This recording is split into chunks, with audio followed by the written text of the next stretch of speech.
Good evening, good evening, good evening. My name is Sean Dexter and I'm back to you yet again with another Bitcoin USD analysis video. In our last video, we talked about how Bitcoin may very likely see a retest of the 9.4k region. And what do you know? We actually got it. We also talked about, and this one's really interesting, how gold has been putting in here a multi-year, multi-month bullish consolidation pattern and how we are very likely to break to the upside very, very soon. And what do you know? The very next day, we break to the upside. So we have a lot to talk about over here, guys. It's getting extremely interesting.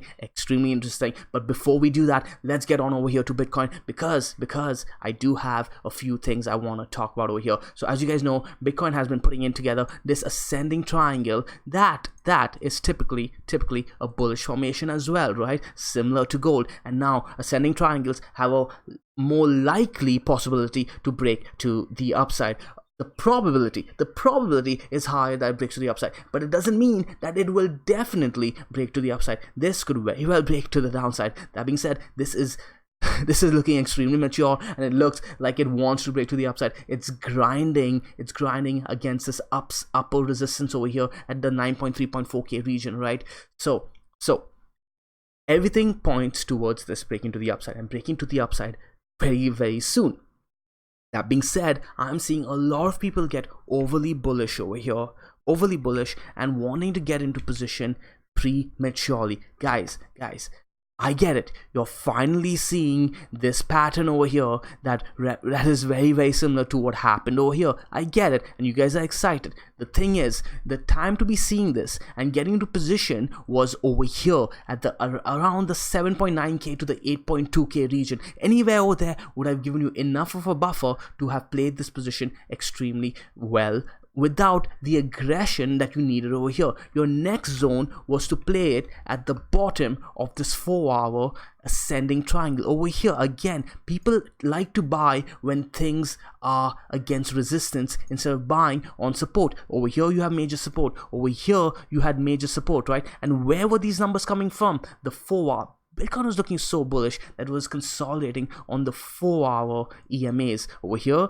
on the 200, over here on the 21, and kept getting bought back. Now everybody's looking at this pattern and saying, hey guys, it's the same thing that happened over here. Now call it a pattern, call it a fractal, call it whatever the hell you want. Over here at Mango, we were calling and speculating on this way before, weeks, right? Do you guys remember? We talked about how over here we are putting in an ascending triangle. We broke to the upside. We did not make our measured move. Instead, we came and dipped back into the ascending triangle, accumulated, broke up, right? Not only made a measured move that we were supposed to, but kept on going and onward and upward, right? Now, same thing happened over here. Put in an ascending triangle, broke to the upside, did not meet our measured move. Instead, we came down, accumulated, and we called this. We knew this was going to happen, but we played it smart. We played it well, and now we are back in position and onward and upward. Now, the thing is, guys, I've been saying this for a while. I don't say the word call, sounds rather pretentious. I've been saying this for a while, that this entire zone here between 9.3k to 9.7k, in fact, let's call it 10k, this entire zone, I know it's a huge range, this entire zone is an area of resistance for me, right? The smart thing to do is wait for at least confirmation of the 9.3k break before trying to buy over here, because things could very well take a turn for the worse. Even though I've been bullish for so long, you get bullish and you get in position at the right time. That way you can wait to see if it does break, if the price does move against you, you have enough buffer when it does. Because we all know Bitcoin moves so fast against you, moves so aggressively that sometimes you don't have time to react. Remember when this happened to us? We were fine. Why? Because we got into position over here, right? We didn't care, right? So when this happened, we had enough of a buffer and we could sit through it without getting shook out, without getting liquidated. Even when this happened over here, right? We were already positioned over here, guys, and people are buying over here, and it turned out not so bad. The thing is, you always have to think about risk versus reward. And while things are looking good over here, I'm seeing way too many moon boys calling for 11.5k, and 13k. Now, is there any merit to that? Yes, there's merit to that, and I will talk about. In fact, there's also, it all lines up with other things I do want to talk about. So let's go ahead and clear this out. And what I do want to pull up is our weekly, actually. And let's go ahead and do something that we haven't done before. I actually have talked about this on one of our live streams where I went over the Fibonacci retracement and certain key levels, but I haven't done it in these videos. So I think it's time to quickly talk about this. What we're going to do is mark from our highs to our lows. We're going to use candle closes like we usually do, not the wicks that other people do. And there's no right way of doing this. There's no wrong way, right?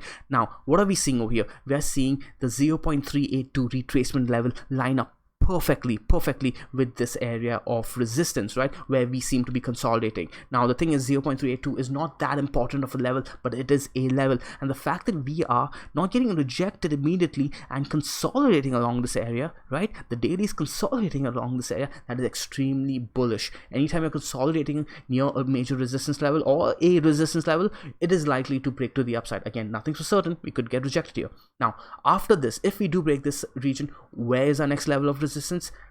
11.3k ish, right? That's the 0.5 retracement level, guys.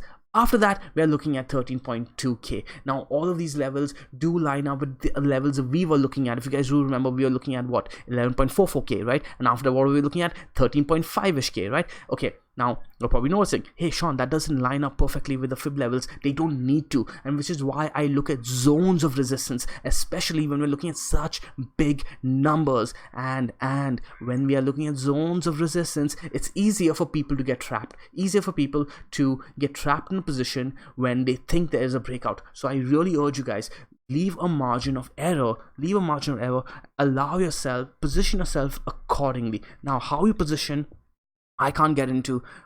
That's a long discussion. I cannot get into this video because I want to keep this video as short as possible. Let's go on over back to our daily and look at another thing that I do want to talk about, right? If we do get rejected over here, what's our next level that we could be looking at, right? We'll turn on Ichimoku's and see where this lines up now. The daily 21 has come up all the way up to 8.5k, while the Tenkin is still sitting at 4.5k. So this is a zone of interest that, in my opinion, would be a bouncy area. Why? Because it also lines up with the CME gap fills.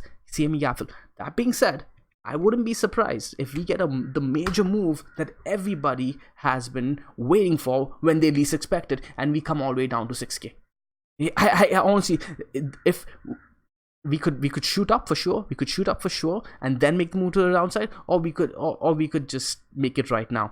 The thing is, Bitcoin tends to make these moves when people least expect it, right? And we could make the move all the way down there, right, to 6k and still be bullish. That's how good this chart is. So it wouldn't be a break in structure is what I'm trying to say. Let's go ahead and look at a weekly, and a weekly is looking constructive too. So everything is looking good. Okay, but the time to have been aggressive, extremely aggressive, is not here, guys. Not here. Wait for confirmation. Alright, so let's go ahead and see what Bitcoin is doing right now on our lower time frames. This is looking really good, man. It's hard not to, I understand it's hard not to get bullish on this. Look at this. Whoa. Anyways, Bitcoin's looking good. I can't stress this enough though, that while I am bullish, I always risk manage first, and I really recommend you guys do that too. And it's very tempting to buy against resistance because the FOMO kicks in, right? Wait for confirmation. Okay, so that being said, I do want to talk about gold, because we talked about gold just yesterday, right? We're talking about what? We're talking about Trump and Draghi, and how Trump and Draghi are having that little spat, and this could lead to a currency war. And what happens when you have a currency war? You have a race to debase your currency only to get a better seat at the trade table, right? Now, if people start wondering whether they have if people are scared to park their wealth in fiat, okay, especially when the stock market is looking as bullish as it is right now, and people start hedging into other assets, right, quote unquote, to be able to safeguard their value of their wealth, what are they going to do if they no longer trust fiat to hold its value, right? one thing that they're going to look at is gold, which is why we were speculating a break in this area very soon, considering we are already putting in a bullish consolidation pattern. That's why, guys, I always say, even when the fundamentals line up, it's usually the TA that precedes the fundamentals. And over here, we are putting in this formation for a really long time. In fact, I played gold. I was playing gold. I am still playing gold. Okay, let me go ahead and tell you guys what I was doing. Quick recap. In fact, I was initially short on gold, right? You guys know I'm a big Ichimoku fan, and I was short over here on this level over here. I took a shot. I played it over here. It bounced off the cloud, and I got out of my position over here when it broke the Tenkin the second time over here, and then I went long when we broke the Tenkin over here. Okay, I de-risked half my position at the major resistance. Let's go back over here. I'm not too keen on playing this because a lot of my attention, I de-risked half my position over here, and we actually broke to the upside. Right now, I'm not too keen on playing gold because a lot of my attention is on Bitcoin. A lot of the action is over there, but I know a lot of you guys are looking at this, and let's go ahead and just do a quick measured move of how this could look moving forward.